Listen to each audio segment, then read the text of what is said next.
Greetings, everyone, and welcome to a new episode of One Take. The ability to change your mind is your superpower. That's right. Doesn't take a phone booth, doesn't take a flashy action sequence, and doesn't take a superhero landing. The ability to change your mind is your superpower. Yet most of us don't think we have the right or the power to, or see how much it actually impacts or holds us back on a day-to-day basis, both personally and professionally.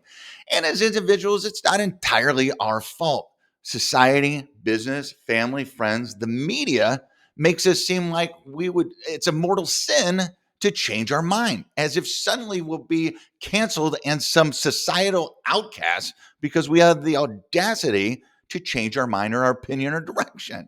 Now, from a political standpoint, there's a couple quick references. Take George W. Bush back in the day in discussions about WMDs in Iraq and whether or not we should have actually been in a war in Iraq.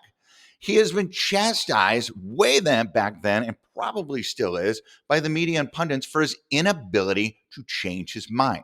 Regardless of what was put in front of him, regardless of what happened or didn't happen, his inability to change his mind.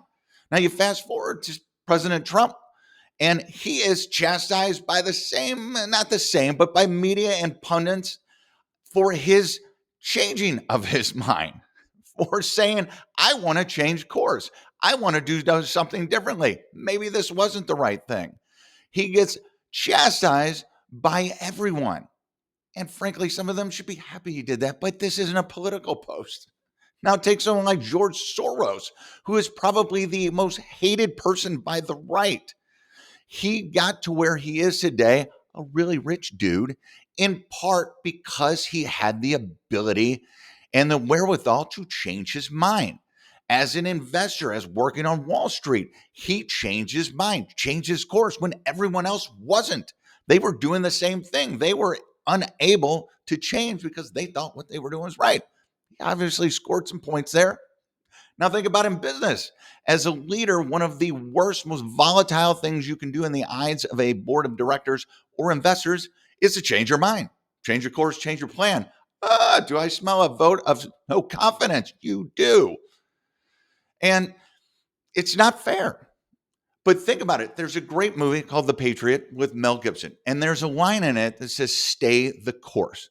And I think most of us, throughout our times, throughout our days, whatever, in our decisioning, we look at that, we use that line the wrong way. We justify it to not make changes, to not do something different. When in reality, stay the course means focus on the big picture, focus on what you're actually trying to accomplish. Everything else is movable and everything else should be.